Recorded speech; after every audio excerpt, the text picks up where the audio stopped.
به برنامه خبری رادیو آزادی خوش آمدید. من شاله گلخوجه هستم. سلام. در برنامه امروز 25 ینور این موضوع ها را داریم. حادثه تکرار می شود. قسمی از بازار سلطان کبیر در دوشنبه به کام آتش رفت. وزارت کارهای داخلی پرونده جنایتی باز نمود. پلیس روسیه در جریان اعتراض طرفداران الکسی ناوالنی منعقد سیاست‌های کرمل هزارها نفر را بازداشت کرد. مکتب‌های نیم ساخته و ناساخته و یا چرا تا به حال مشکلات بی مکتبی در تاجیکستان حل خود را نیافته است. رایون میخونن کودکا پول صرف میکنن میرن میخونن مکتب که نیست در این مکتب 3-4 بحث میخونن.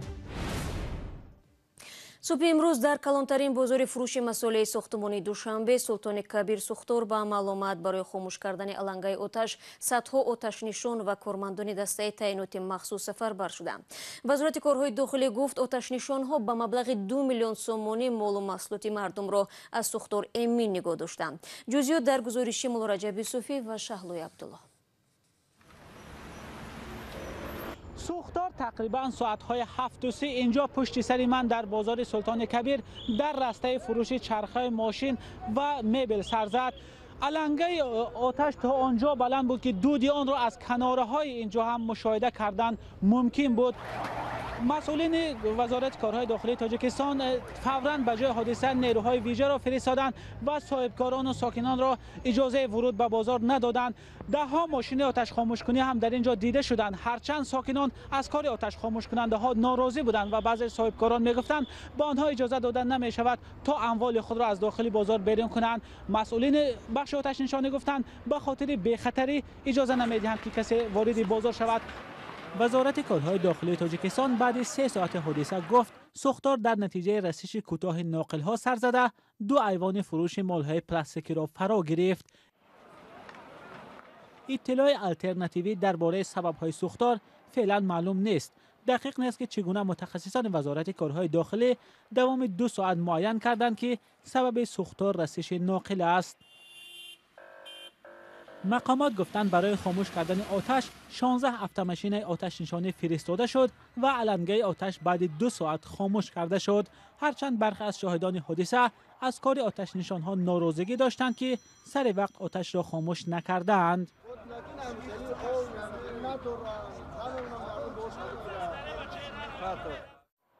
طبق حساب پیشکی مقامات سوختار روز 25 ینور تخمینا 800,000 سومانی خسارات داشته است.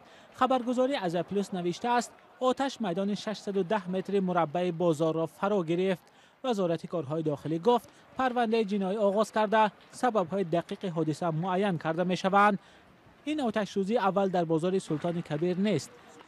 در آتش سوزی ماه ایون سال 2018 در سلطان کبیر 21 مغازه و دکان به کام آتش رفته بود. وزارت کارهای داخلی تاجیکستان از یک حادثه دیگری فلاکت برد در شمال تاجیکستان خبر می‌دهد. چند ساعت پیش در چویخانه سمرقندی شهر پنجکند بالون گاز ترکیده است. در نتیجه 12 نفر جراحت برداشته و به بیمارستان انتقال یافتند. مقامات میگویند این حادثه تلفات جانی در پی نداشت. وزارت در خبرنامه‌اش نوشت ترکیش با سبب رعایت نشدن قاعده‌های بی‌خطری به عمل آمد. جزئیات دیگری حادثه در دست نیست. مقامات انتظامی روسیه در پی تظاهرات خشونتبار روز 23 ینور نسبت بعضی اعتراضگران برای بستن راه‌ها و خلل‌دار کردن حرکت نقلیات مردم پرونده باز نمودند. در جریان اعتراضها در سرتاسر روسیه که با طلب آزادی پیشوای مخالفان الکسی ناوالنی تشکیل شد و یکی از تظاهرات بزرگ ضد حکومتی بود، هزارها نفر را دستگیر کردند. موضوع را طاهری سفری ادامه می‌دهد. اینجا مسکو است و ماموران پلیس روسیه از همین راه تظاهرات طرفداران الکسی ناوالنی پیشوای مخالفان را پراکنده کردند. روز 23 ینور هزاران نفر در پایتخت روسیه و دیگر شهرهایان به ضد بازداشت الکسی ناوالنی راهپیمایی و اعتراض داشتند. در بعضی از شهرها تظاهرات به برخورد با ماموران پلیس پیچید. تظاهرگران آنها را فاشیست می‌نامیدند.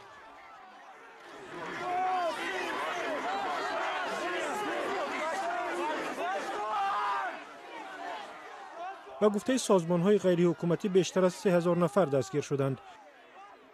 تظاهرات بعد از آن سر زد که مقامات روسیه هفته گذشته الکسی ناوالنی پیشوای مخالفان و منتقد سرسخت رئیس جمهور ولادیمیر پوتین را دستگیر کردند.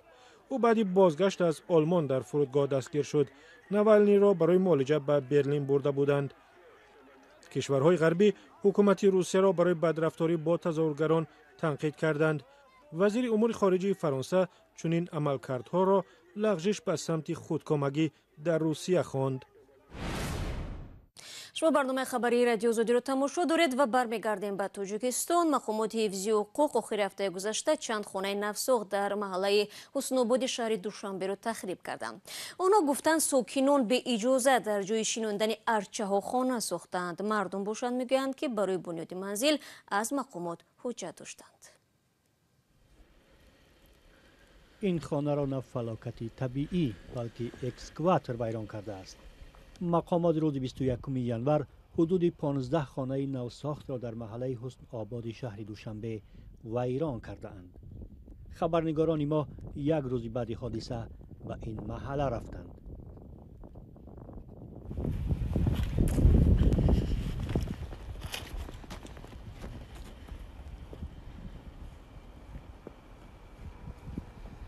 ساکنان محله هرچند راضی نشدند که در ویدیو با رادیو آزادی صحبت کنند، اما گفتند که مقامات به دلیل آن خانه ها را ویران و ولنگار کردند که گویا ساکنان این محله به غیر قانونی زمین ها را غصب کرده در آنجا خانه بنیاد کردند. ساکنان میگویند که آنها حجت را از مقامات محلی حکومت دولتی دریافت کردند، اما مقامات شهری و جمهوریوی حجت های آنها را قبول نمی کند. در این خانه ها روزی ویران کردن کسی نبوده است و گفته مقامات خانه ها به اجازه ساخته شدند و اینجا باید ارچه‌زار شود. چندی از ساکنان محله گفتند در دست سند، شناسنامه تکنیکی خانه، عکس کیهانی و قرار برای جدا شدن زمین را دارند، ولی مقامات آنها را اعتراف نمی کنند. حسن آباد یک محله نوبنیاد است که در تپه های شمال دوشنبه قرار دارد. مقامات دوشنبه میگویند موافق طرح جنرالی پایتخت در زمین های این محله باید ارچه و درختان آرایشی شینانیده شود، چون برای بنیاد خانه موافق نیستند. یک مسئول اداره زمین ناحیه سینای دوشنبه که نخواست نامش برده شود گفت قبل از ویران کردن خانه ساکنان را آگاه میکنند. موضوع تقسیم ناعادلانه پارچه های زمین سالها باز در تاجیکستان داغ میماند.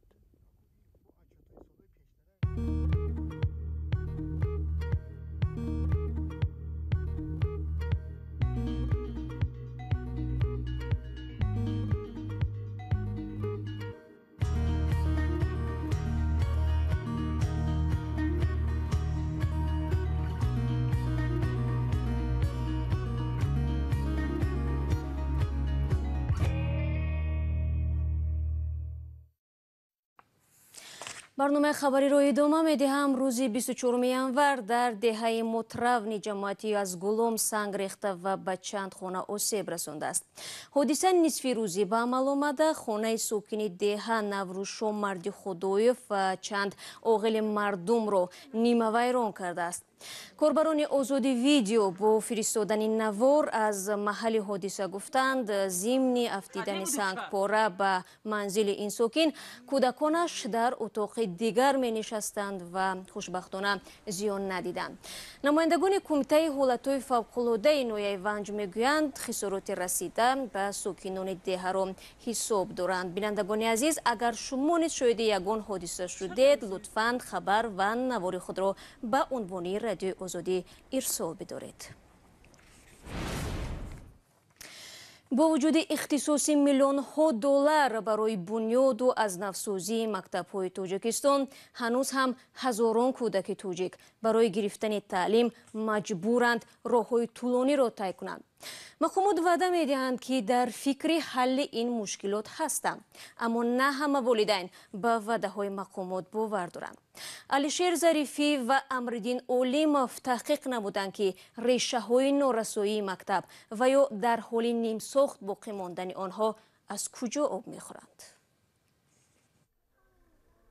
شاهنازه همراه دوگانه‌اش همه روزه از نزد این بینای نیم ساخت می‌گذرند. او در صنف ششم می‌خواند و زمانی که به صنف یک میرفت ساختمان این بنا را شروع کرده بودند. آن وقت با تنتنه گفته بودند که به زودی مکتب نو درهایش را باز میکند. شاهنوزه آرزو داشت در این مکتب تحصیلش را ادامه دهد، ولی با گذشت 6 سال نیز ساختمان مکتب به انجام نرسید. شاهنوزه و همسالانش هر روز بیش از 1 ساعت راه را طی میکنند تا به مکتب دهه همسایه برسند. خانه‌مان از مکتبمان در مکتب رقم 25 اسرائیل خیلی دور است. من از ساعت 12 از خانه میبرایم تا ساعت 1 یا 1:30 در مکتبم میرسم. محله استقلال شهر وحدت حدود 3000 خانواده در این دهه همه روزه فرزندانشان را برای تحصیل به مرکز شهر و دهه های اطراف میفرستند. نمی طلبان شوری بالا میره، نمیش جمع نمیش زیاد امورای پایین بسیار در رایون میخونن. کودکان پول صرف میکنن میرن میخونن. مکتب که نیست در این مکتب 3-4 بحث میخونن. با مدد سرمایه گذاران عرب در حجم 12 میلیون سومانی برای این دهه باید مکتبی 3 آشیانه می ساختند. بعد بنیاد آشیانه یکم ساختمان در اینجا باز ایستاد. در ریاست معارف شهر وحدت گفتند بعد از خود کردن 1 میلیون سومانی مبلغ جدا شده از طرف پدرچی طرح سرمایه گذاران از انتقال مبلغ باقی مانده دست کشیدند. دسترسی به تحصیل و دور بودن مکتب ها در دهه های تاجیکستان از مشکلی هایی است که پیوسته شکایت پدر و مادران را به بار می آورد. طبق اطلاع رسمی حالا در کشور که نزدیک 10 میلیون اهالی دارد 4000 مؤسسه تحصیلات عمومی موجود است. حالا دهه های دوردست و مناطق دوردست گپ دیگر است. مثلا داخل دوشنبه هم یک از موضوعات کلان همین است. در یک صنفخانه که مثلا حد اکثر باید از 25 نفر یا از 20 نفر بیش نباشه تا 40-45-50 نفر میخوانند. مسئولان وزارت معارف و علم کمبود مکتب ها را به افزایش اهالی و بنیاد محله های نو ربط می دهند. آنها می گویند همه ساله مکتب های نو هم بنیاد شده ایستاده است. در سال روان زیاده از 150 بنای مؤسسه تعلیمی برای زیاده از 36,000 جای نشست ساخته مورد استفاده برای قرار داده می شود. هماهنگی ناکفایه میان مقامات، کمبود سرمایه گذاری، فساد و وجود نداشتن برنامه‌های مشخص را کارشناسان از عامل‌های می‌دانند که با گذشت نزدیک به 3 دهه از صاحب استقلالی تاجیکستان نمی‌گذارند مشکلات چون دسترسی نورسان به مکتب حل شود.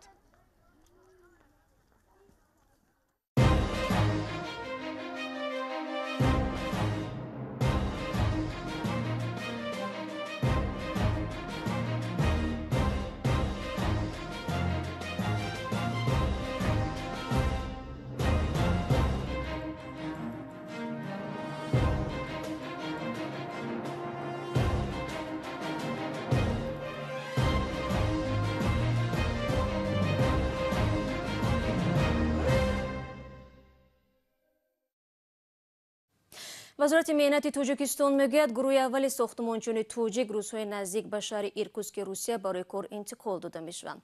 قرار است صدها شهروند توجیکستان در این شهر در موافقه با 3 شرکت ساختمانی با جای کار تامین شوند. این شرکت ها وظیفه‌دار شدند که توسط پرواز ویژه کارگران توجیک را به روسیه برسانند. همه سال بیش از 1 میلیون شهروند توجیک در جستجوی جای کار عمدتاً عازم روسیه میشوند، اما بعد از خروجی بیماری همهگیر کووید 19 در بهار سال گذشته مرزها بسته و پروازهای منتظم میان این دو کشور قطع شدند. در طول یک سال اخیر صدها هزار مهاجر کاری توجیک نتوانستند طبق معمول خود را برای کار تا به روسیه برسانند. حکومت تاجیکستان اقرار کرده است پولفرستی مهاجران در سال گذشته کم شده است. خوب بینندگان عزیز، تفصیلات برای خودگیری و انتقال ساختمانچیان به روسیه را ما فردا مفصل در برنامه برای شما خواهیم گفت. دوستان عزیز، فرصت برنامه ما اینجا به پایان میرسد. اخبار از این بیشتر را در سامانه رادیو آزادی زیر نشانی www.azadi.org میتوانید بخونید.